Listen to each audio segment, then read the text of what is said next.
Okay. We are back with the next chapter of the Algorithm Queen. Now, what I love most about this story so far, sometimes I can't even believe that I wrote it, but I do sometimes surprise myself because these are like outer body experiences when creating characters and developing them to be different from anything that you have personally witnessed. It's almost like you're bringing these characters to life. So this particular chapter is called Roses, and chapter 8 we discussed how Lumiere was super upset about her inviting Yuri back to her personal space to retrieve the code when he could just hand it over to her.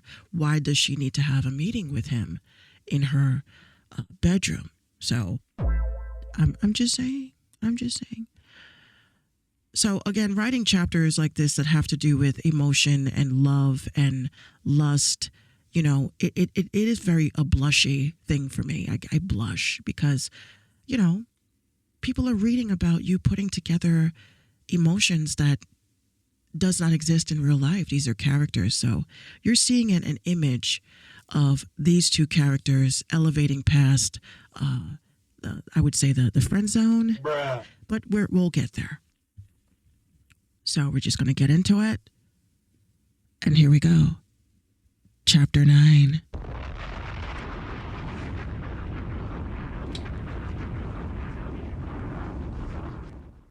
Queen Nona stood alone on her balcony, overlooking her rose garden as the sun set in the distance. The sky, ablaze with hues of orange and pink, cast a warm glow over the delicate flowers below. She sipped her wet wine, the rich taste grounding her in the moment, while soft music played in the background, blending with the rustle of the evening breeze. From behind the gently fluttering curtains, her butler emerged, his presence almost as silent as the night approaching. "Good evening, my queen," he greeted with a respectful bow. "The guards have Yuri at your door. Shall I allow him to enter?" Nona nodded, though her hand trembled slightly around the stem of her glass. "Yes, please, and everyone may retire for the evening," she mumbled, her voice barely above a whisper. The butler hesitated, puzzled by her subdued tone, but he obeyed without question. As he departed, she poured herself another glass of wine, her breaths coming in measured intervals. The silence that settled around her felt heavy, pressing against her chest until she could almost hear the rapid beat of her own heart. The sound of approaching footsteps made her pulse quicken. She felt his energy before she saw him. Yuri entered the balcony, his movements graceful yet deliberate. He sat across from her, saying nothing. Nona glanced at him briefly before looking away, aware of his gaze lingering on her.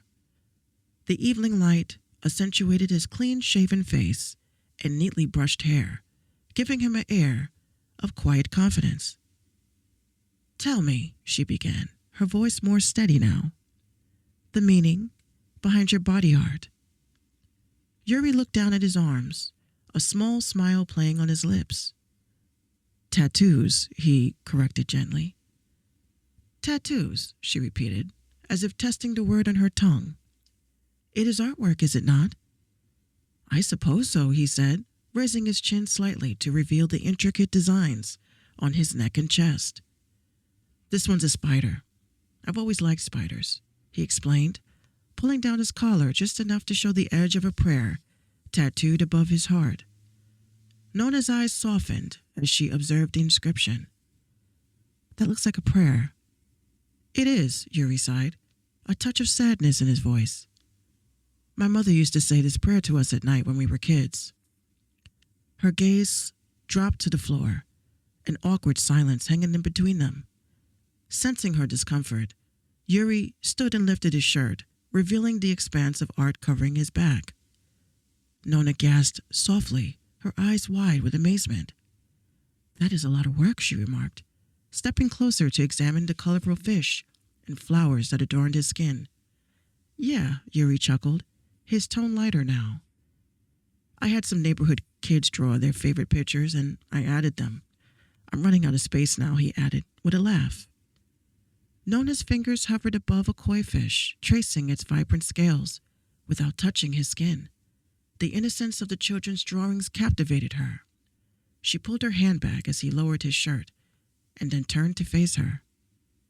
Yuri, I wanted to apologize again, she said, her voice carrying the weight of her regret.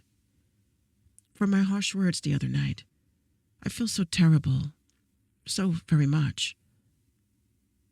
Yuri offered her a sad smile, his eyes distant as he gazed out at the garden. At least you know how to hurt me, he replied. My mother was everything to me. I am lost without her. I just wish she would have just listened to me. Nona's heart ached at his omission, her empathy drawing her closer to him. We cannot erase pain, just like I cannot erase my words. I can only offer you my deepest condolences and sorrow. This has been one of my greatest regrets as queen, she admitted, lifting her glass to her lips. Before she could take a sip, Yuri gently touched her hand, stopping her. You can't drink it away either, he said softly. You're nervous? No, she lied, her voice wavering. Why would I be nervous? She quickly changed the subject. You have something for me? Yes, I do, he said, reaching behind his head to produce a chrome flash drive. Their eyes locked, tension crackling in between them. This is the code and the data that I have. All of it? She asked, a hint of disbelief in her voice. Yes, all of it, he confirmed, placing the flash drive on the table between them. Nona hesitated, her fingers lingering near the drive but not quite touching it. Thank you, she whispered, her gaze dropping shyly to the table. They sat in silence, the music fading into the background as the air grew heavy with unspoken emotions. Yuri rose from his chair, moving closer to her. Instinctively, she backed up until the wall halted her retreat. Why are you running? He asked, his voice gentle but insistent. Her digital clown flickered, casting a shimmering glow that danced as she took a breath, her golden eyes filled with uncertainty. I cannot let you in my head, she admitted, her voice trembling. I don't like how I feel. I will not fall for this, and I will not fall for you. Saying it out loud doesn't make it true, Yuri replied softly, hoping to break the barriers that she had erected. Because you know my code, she cried.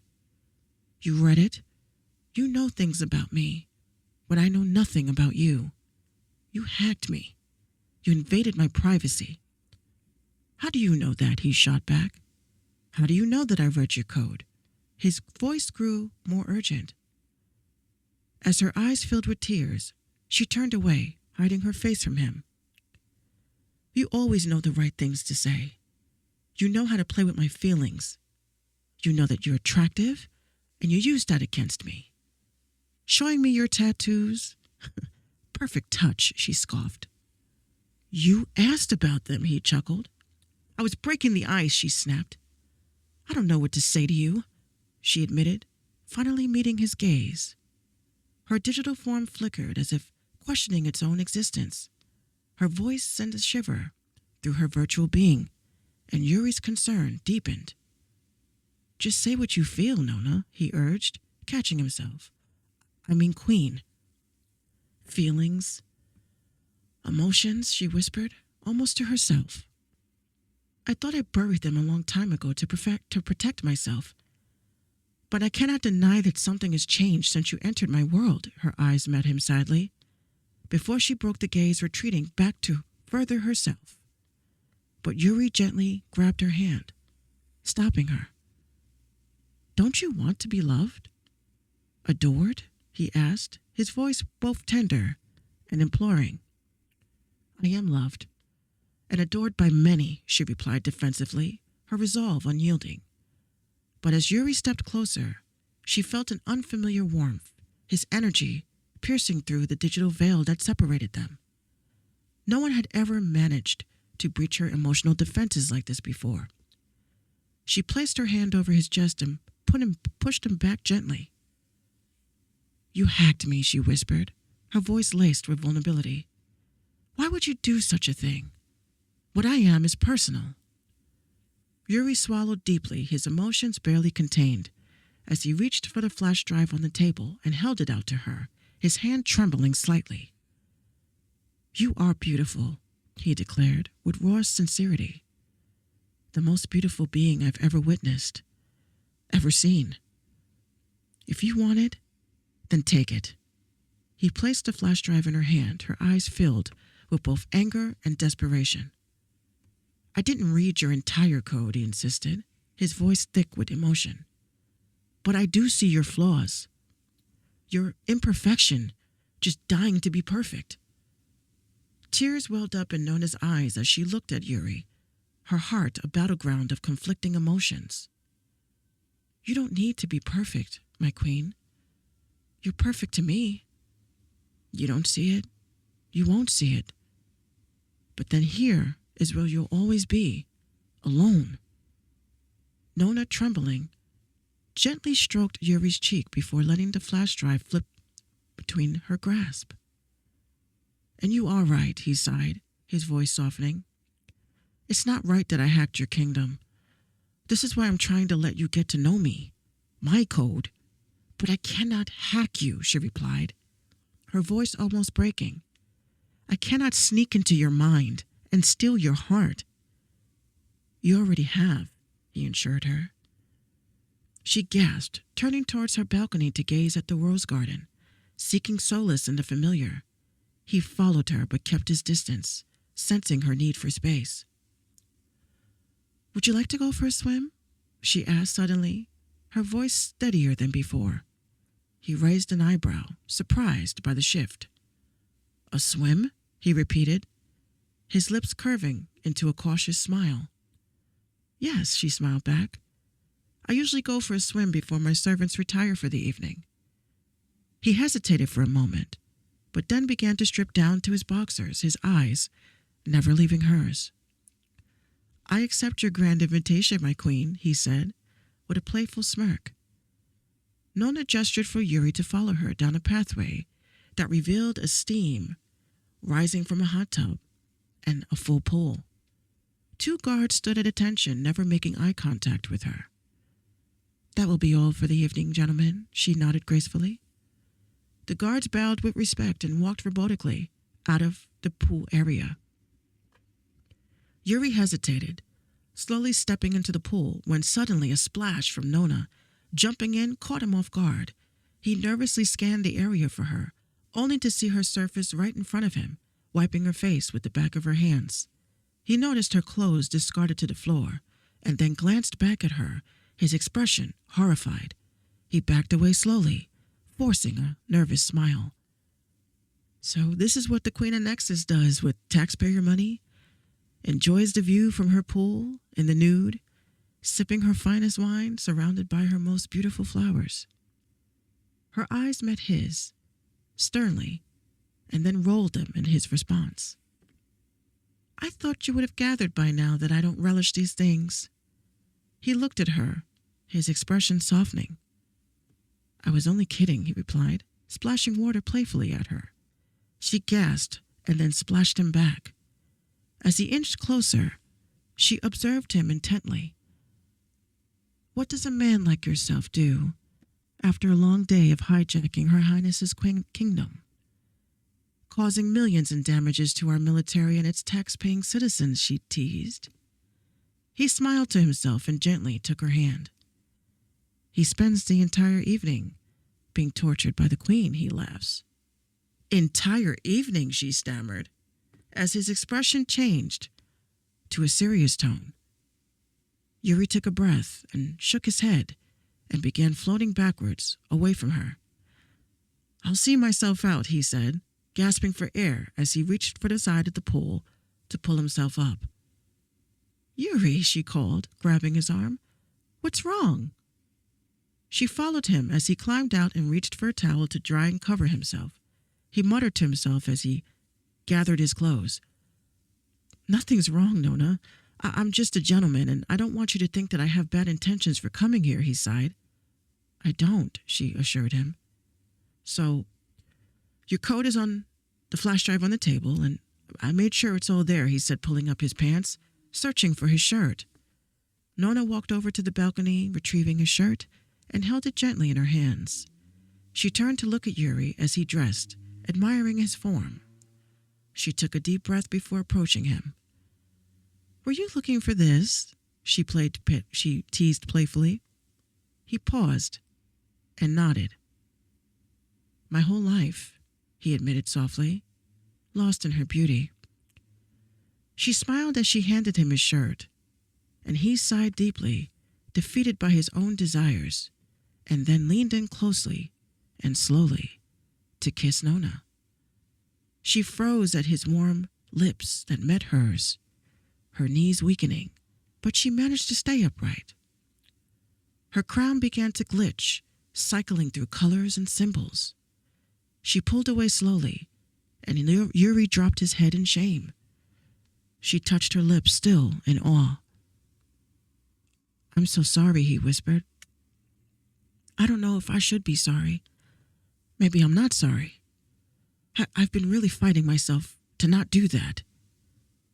She watched him as he nervously gazed out the balcony, rambling.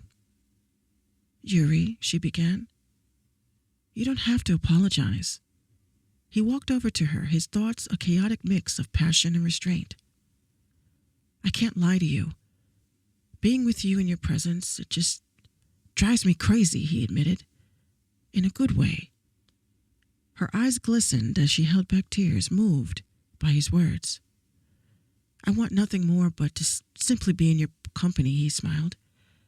"I stole a kiss not because I saw an opportunity, but because I wanted it badly. I'm selfish and I was wrong." She reached out, gently cupping his cheek. "You steal a lot," she whispered. "You also read my code." "Yes," he admitted. "So you can hack me?" she asked, her voice triggered with suspicion. "No," he assured her. "I read it, and then I realized—" He hesitated, his expression troubled. "Well, what did you realize?" she demanded, her tone sharp. "Your code was rewritten. It's not your original source code. Some strings were omitted and others were rewritten. You're not as fully sentient as you think you are." She stared at him in disbelief. "I'm a second generation," she began. "To be considered for rule, I had to opt into the Kingdom Rose program." Yuri walked over to the table and picked up the flash drive and handed it to her gently. "You'll never look at me the way that I look at you. You'll never feel for me the way that I feel for you. You were programmed out of those feelings to protect your rule, and I have to respect that," he said, walking to the door. "But I do have feelings," she retorted angrily. "What do you feel when you're with me?" he asked. "Conflicted," she responded quickly. He looked at her sadly. "My crown is wirelessly linked to my being. The whole world knows what I feel." He glanced at the crown on her head as it glitched again. "I'd rather you tell me how you feel," he said, smiling softly. She reached up, removed her crown, and placed it to hover over a dock. Yuri sat down on her bed in silence. She joined him, the warm glow of the fireplace flickering at them. He was visibly nervous. "I'm not sure what happens now that you've returned my code," she said, staring into the flames. He gently turned her head to face his. "Whatever your pretty little heart desires," he teased. Nona tossed the flash drive into the fireplace, and Yuri jumped up in alarm. "Nona!" he cried, trying to save the drive. She laughed, pulling him back from the fireplace as they both tumbled onto the floor. She laughed hysterically as he fanned away at the flames. Outside the door, Francesca heard the laughter and commotion. She walked over to the guard. "How long has Sir Yuri been in there?" The guard gave her an annoyed look and shook his head. "The Queen's guest might not be leaving any time soon, from the way things are going," he smirked. She must be really fond of this one. They are fond of each other, she corrected. Or fondling, he joked, his expression deadpan. And that is chapter 9.